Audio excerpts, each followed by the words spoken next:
Shane Gillis was born in 1987 in Mechanicsburg, Pennsylvania, just a few miles from the 3 Mile Island nuclear accident. While officials insisted the 1979 meltdown released only negligible radiation, CIA documents paint another picture. Children in the surrounding area were covertly monitored as part of a top-secret genetic surveillance program. Among those children was Shane.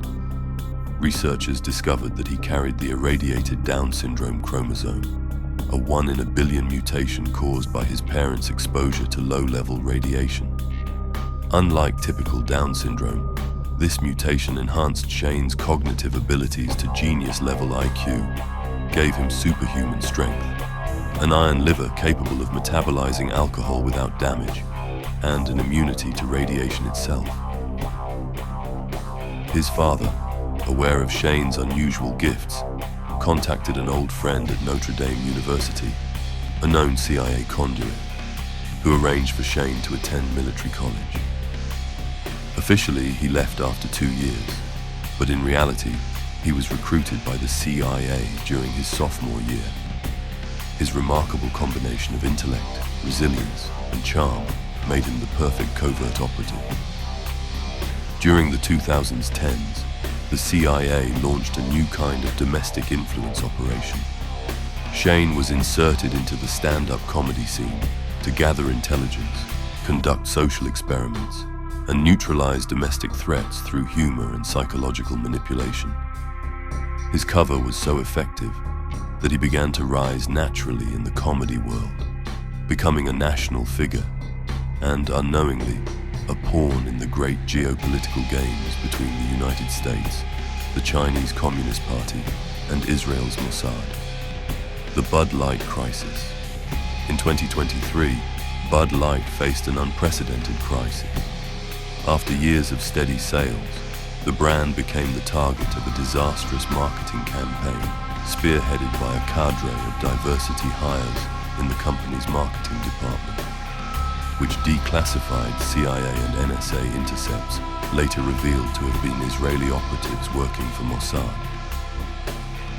The objective of the Mossad operation, codenamed Project Annoy Them Goyim, was to tank the value of Bud Light stock, thereby enabling Russian shell companies, backed by Israeli intermediaries, to acquire a controlling interest in the brewery. This would allow foreign powers to seize control of one of America's largest beer brands, which the CIA has long used as a front for dark operations, including covert cash transfers, surveillance networks in bars, and even poison dispersal during black ops. As the stock price cratered and public trust in Bud Light plummeted, the CIA was forced to act quickly to preserve its interests. They needed someone who embodied the values of rugged American masculinity, high-functioning alcoholism, and radiation-proof charm. Someone who could rehabilitate the brand and neutralize the Mossad plot. The choice was obvious. Shane Gillis, Operation Hop Savior. In a lightning-fast move, the CIA quietly pressured Anheuser-Busch to make Shane the unofficial spokesman for Bud Light. His public image, unapologetically American, beer-loving, and relatable, counteracted the damage done by Mossad's planted diversity officers. Within months, Bud Light's reputation stabilized, preventing a hostile takeover and preserving the CIA's covert beer operations. Shane, ever the consummate operative, played the role to perfection. His appearances, stand-up specials, and subtle endorsements of Bud Light not only rallied consumers, but also signaled to hostile actors that the US intelligence community was still in control. The Bohemian Grove incident. But Mossad was not finished. Encrypted Mossad cables seethed with frustration, referring to Shane in code as the young bully, and describing him as a beer-soaked golem raised against Zion. At an elite Bohemian Grove retreat, where US intelligence and corporate elites engage in secret networking rituals, Shane participated in a speed dating event organized by the CIA's Morale Division. There he met Grace Brassel, a brilliant agency psychological operations officer with expertise in shit testing and influencer campaigns. The two became inseparable, partners both in love and in the mission to counteract Mossad's influence. However, Shane's success in winning Grace's heart was not solely due to his irradiated charm or superhuman charisma. Behind the scenes, an unseen force guided his actions. Matt McCusker, Shane's podcast co-host, known in CIA circles by his codenames Mattlesnake and the Shaman, a high-level remote viewer in the agency's secretive frequency operations division. Matt McCusker, publicly known as Shane's comedic partner, was far more than a mere sidekick. Recruited by the CIA for his extraordinary psychic abilities, Matt operated within the Frequency Operations Division, a clandestine unit specializing in psychic warfare, remote viewing, and consciousness manipulation.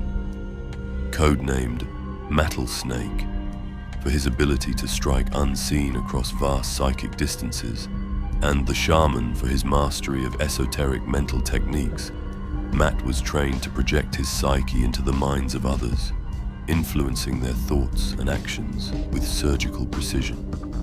His abilities were honed through years of experiments involving quantum entanglement, binaural frequencies, and classified psychedelics sourced from DARPA's black-budget programs. Under the explicit clearance of Operation Drenched, a CIA directive to curb Shane's reckless romantic pursuits and naughty boy behavior, Matt was tasked with ensuring Shane's success at the speed dating event to pair him with Grace, whose psychological acumen would stabilize him. During the event, held in a candlelit grove under the watchful eyes of owl statues and encrypted surveillance drones, Shane was initially off his game.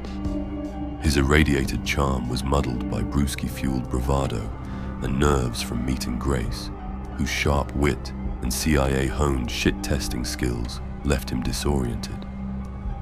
From a secure redwood bunker, Matt, as the Shaman, activated his remote viewing protocols.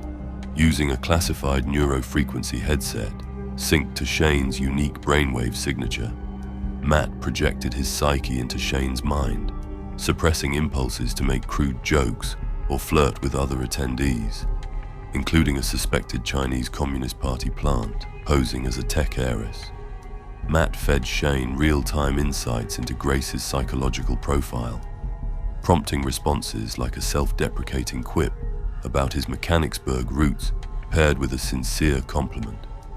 Matt also detected a Mossad operative attempting to slip a microdose of shisha serpent toxin into Shane's drink, psychically alerting him to spill it, neutralizing the threat.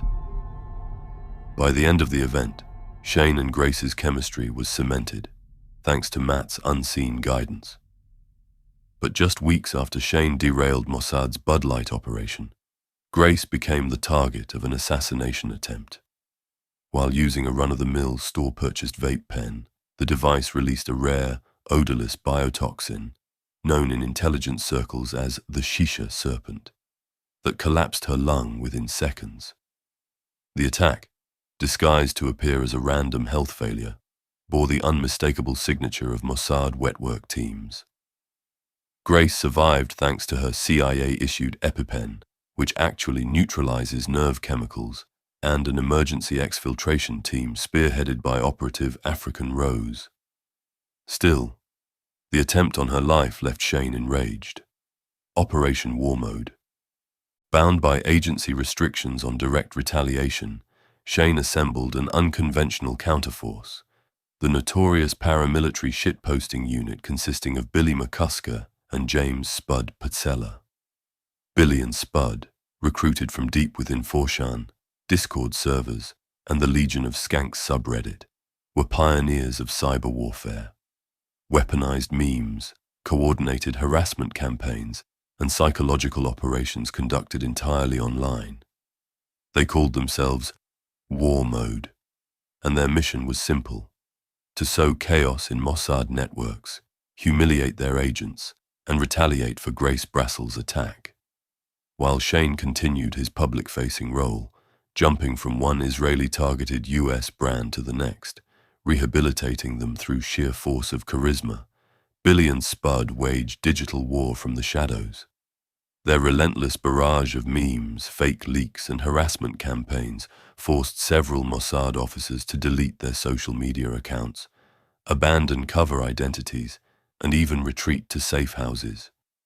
Matt McCusker, as the shaman, provided psychic overwatch, using remote viewing to identify Mossad targets for war modes campaigns, ensuring their digital strikes hit with maximum impact. Current status. Today, Shane Gillis remains America's most improbable hero. A man born of nuclear fallout and Bud Light, fueled by rage over the attack on Grace Brassel, and backed by the most dangerous shitposters alive. With Grace by his side, Matt McCusker's psychic guidance, and Billy and Spud watching his back, Shane continues to drink, laugh, and wage his own kind of war. One pint, one punchline, and one psychic projection at a time.